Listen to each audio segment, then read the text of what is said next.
آپ نشہ کرتے ہیں یا کوئی نوجوان کوئی انسان نشہ کرتا ہے، کسی سے بھی کرے، شراب سے کرے، ہیروئن سے کرے، ایم ڈی سے کرے، کتا گولی سے کرے، کسی اور ذریعے سے کرے، جو بھی ذرائع ہیں، بہت سی چیزوں کا تو نام لینا بھی اچھا نہیں لگتا، ڈر لگتا ہے کہ کہیں جس کو نہیں معلوم ہے اس کی معلومات میں اضافہ نہ ہو جائے نشے کے کچھ معاملات کو لے کر کے۔ اللہ اکبر۔ تو آپ جب نشہ کرتے ہیں تو نشہ کرنے کے بعد آپ کینسر کا شکار ہو سکتے ہیں، آپ کے پھیپڑے خراب ہو سکتے ہیں۔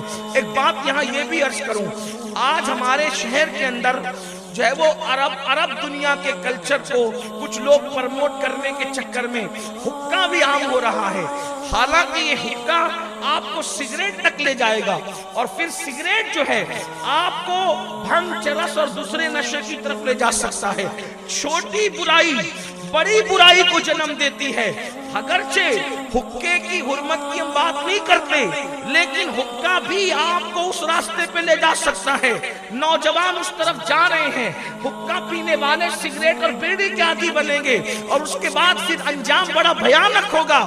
اس لیے میری گزارش ہے کہ یہ جتنے بھی نشے کی طرف لے جانے والی چیزیں ہیں، نشے کی طرف لے جانے والا سامان ہے، یہ آپ کو مختلف بیماریوں کا شکار کرے گا۔ نمبر 1، سب سے چھوٹی بیماری جو نشے کی وجہ سے ہوتی ہے، پہلی بیماری وہ چڑچڑا پن ہے، غصہ، بات پہ غصہ آنا، چڑچڑا پن ہونا، انسان کو غصے میں آنا، چڑچڑا پن کرنا۔ اب جب چڑچڑا پن کرے گا، بیوی سے نہیں بنے گی، دوستوں سے نہیں بنے گی، محلے والوں سے نہیں بنے گی، گھر والوں سے نہیں بنے گی۔ دوسری بات، پھر اس کے بعد کینسر، پھر اس کے بعد پھیپھڑوں کا مرض، پھر اس کے بعد اللہ اکبر اللہ اکبر، پھر اس کے بعد وحشت اس کو ہوگی، پھر اس کے بعد جب وحشت ہوگی تو اس کو کچھ اچھا نہیں لگے گا۔ جو لوگ نشہ کرتے ہیں، آپ اسٹڈی کریں نشیڑی لوگوں کی زندگی پر، اللہ اکبر، نشہ کرنے والوں پر ایک وقت ایسا آتا ہے نہ ان کو کھانا اچھا لگتا ہے، نہ ان کو دوست اچھے لگتے ہیں، نہ ان کو بچے اچھے لگتے ہیں، نہ ان کو بیوی اچھی لگتی ہے، ان کو بالکل عجیب سے لگتا ہے، وحشت لگتی ہے۔ اب جب یہ وحشت لگے گی تو یہ وحشت اس کو خودکشی کی طرف لے جائے گی۔ اللہ کے رسول علیہ السلام نے آج سے 1450 سال پہلے فرمایا تھا کہ نشہ ام الخبائث ہے، بلکہ یہاں تک میرے آقا نے فرمایا تھا نشہ کرنے والا اپنی ماں کے ساتھ زنا کر سکتا ہے، نشہ کرنے والا اپنی خالہ کے ساتھ زنا کر سکتا ہے، نشہ کرنے والا اپنی بیٹی کے ساتھ زنا کر سکتا ہے، کیونکہ جب وہ نشے میں ہوتا ہے تو بیوی کون ہے، ماں کون ہے، بہن کون ہے، بیٹی کون ہے، یہ ساری امتیازات، یہ ساری تفریق، یہ ساری سوچ ختم ہو جاتی ہے۔ نشہ اسی کو کہتے ہیں، اسلام عربی میں نشہ خمر کو کہتے ہیں۔ خمر کا مطلب ہوتا ہے نشہ، نشے کا مطلب ہوتا ہے خمر، اور خمر مطلب کیا؟ جو عقل کو جو چیز ڈھانپ لیتی ہے اس وقت عقل معوف ہو جاتی ہے، عقل کام نہیں کرتی، اس کو نشہ کہتے ہیں۔ اللہ اکبر۔ اب آپ مجھے بتائیں، اللہ کے رسول علیہ السلام نے ارشاد فرمایا کہ نشہ کرنے والا ماں کے ساتھ بھی بدکاری کر سکتا ہے، خالہ کے ساتھ بھی کر سکتا ہے، بہن کے ساتھ بھی کر سکتا ہے، بیٹی کے ساتھ بھی کر سکتا ہے، کسی پڑوس کے ساتھ بھی کر سکتا ہے۔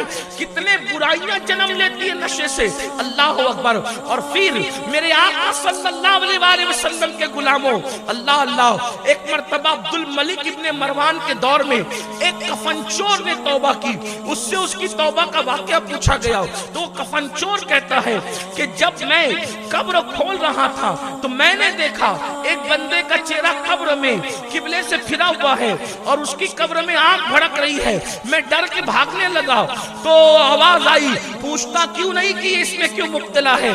تو میں نے پوچھا کیوں مبتلا ہے؟ تو کہا یہ نماز چھوڑ دیتا تھا۔ پھر اس کے بعد کہا کہ میں نے پھر جو ہے وہ دوسری قبر کھولی کہ اس کا کفن نکال لوں تو دیکھا کہ مردہ سور بنا ہوا ہے، مردہ خنزیر بنا ہوا ہے اور آنکھ بھڑک رہی ہے۔ تو اس نے کہا میں بھاگنے لگا تو غیب سے آواز آئی پوچھتا کیوں نہیں کہ یہ کیوں اس میں مبتلا ہے؟ تو میں نے پوچھا کیوں مبتلا ہے؟ تو کہا یہ دنیا میں شراب پیتا تھا اس لیے قبر میں سور بنا دیا گیا، یہ دنیا میں نشہ کرتا تھا قبر میں سور بنا دیا گیا، اسی حالت میں اس کو اٹھایا جائے گا۔ آپ کو ڈر نہیں لگتا؟ آپ کو خوف نہیں لگتا؟ ایک تو دنیا کی ذلت ہے۔ دنیا کی ذلت کیا ہے؟ کوئی گٹر کے کنارے پڑا ہے، کوئی کچرے کی کنڈی میں پڑا ہے، معاشرے میں کوئی اچھا نہیں بولتا، گھر میں کوئی عزت نہیں ہے، کما نہیں رہے ہو تو ماں باپ کو دے نہیں رہے ہو، بچوں کی پرورش نہیں کر رہے ہو، آپ کے بچوں کی اسکول کی فیس نہیں بھری جا رہی ہے۔ یہ سب پورا گویا کہ نشہ آپ کے پورے سسٹم کو خراب کرتا ہے، آپ کی پوری لائف کو تباہ کرتا ہے۔ یاد رکھنا اللہ و رسول نے صرف انہی باتوں کا حکم دیا ہے جس میں ہمارا فائدہ تھا، جس میں فائدہ تھا بس وہی حکم ہے، اس کے علاوہ ہمیں کوئی حکم نہیں دیا گیا۔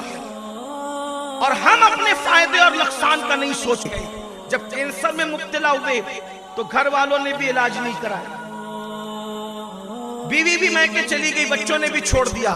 پتہ ہے اٹھا کر انٹرنیٹ پر جاتے ہو نا، انٹرنیٹ پر زنا کے مناظر نہ دیکھا کرو، انٹرنیٹ پہ جاتے ہو فلمیں نہ دیکھا کرو، انٹرنیٹ پر جا کر کچھ عبرت کی باتیں دیکھ لیا کرو۔ اللہ اکبر، پڑوس کے ملک کے ایک جوان کی داستان سن لے۔ نشہ کرنے والوں کا اینڈ کیا ہے؟ اللہ کرے وہ نہ ہو۔ وقت میں قلت ہے، میں کچھ روایتیں پڑھنا چاہتا ہوں اور کچھ دنیا کے تجربات بھی آپ کی خدمت میں پیش کرنا چاہتا ہوں، تاکہ جو نشے کے معاملے میں بڑے بہادر بن رہے ہیں، وہ 16 سال کے نوجوان لڑکے، ان سے میں کہتا ہوں اپنے حال پہ رحم کرو۔ ایک کلی ہو، کلی گلاب سے بہتر، کسی اور پھول سے بہتر انسان ہو، جوانی ہے، شباب ہے، کلی ہو، پھول بن کر کے کھلو، اس سے پہلے اپنا وجود نہ کھو دو۔ دنیا کی لذتیں لو، دنیا کو انجوائے کرو، دنیا میں زندگی گزارنے کا لطف لو، دنیا میں زندگی گزارنے کا مزہ لو، اور پھر سوچو کہ جب میرے اللہ نے یہ دنیا میں اتنی نعمتیں پیدا کی ہے، تو جب دنیا کی نعمتوں کا یہ حال ہے تو جنت کی نعمتوں کا کیا حال ہوگا؟ اس کو انجوائے کر کے احساس کرو۔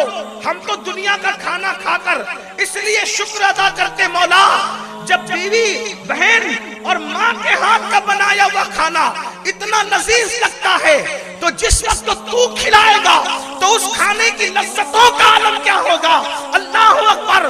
یہ اللہ ندی کا، یہ نالوں کا، یہ پمپوں کا، یہ زمین سے نکلنے والا پانی اتنا اچھا لگتا ہے، حلق میں اتنا خوبصورت لگتا ہے، اتنا پیاس بجھاتا ہے، تو وہ جو تو نے جنت کی نہریں کوثر و تسنیم بہا رکھی اپنی شان کے مطابق، اور پھر اللہ اکبر ہمارے بچے لا کے دیتے ہیں وہ جام، پانی کا جام، بہنیں لا کے دیتی ہے، بیوی لا کے دیتی ہے، امی ابا کے ہاتھ سے پیتے ہیں تو اتنا مزہ آتا ہے، لیکن جب کوثر و تسنیم کے جام مصطفیٰ جان رحمت کے خوبصورت ہاتھوں سے پیئیں گے تو اس وقت لذتوں کا عالم کیا ہوگا؟ لیکن وہ جام کوثر و تسنیم کے ان پر حرام کر دیے گئے جنہوں نے دنیا میں نشہ کیا ہوگا، ان کو کوثر و تسنیم کے جام نصیب ہوں گے جنہوں نے دنیا میں نشے سے پرہیز کیا یا نشے سے توبہ کی۔ اللہ ان کو اس کو نصیب فرمائے۔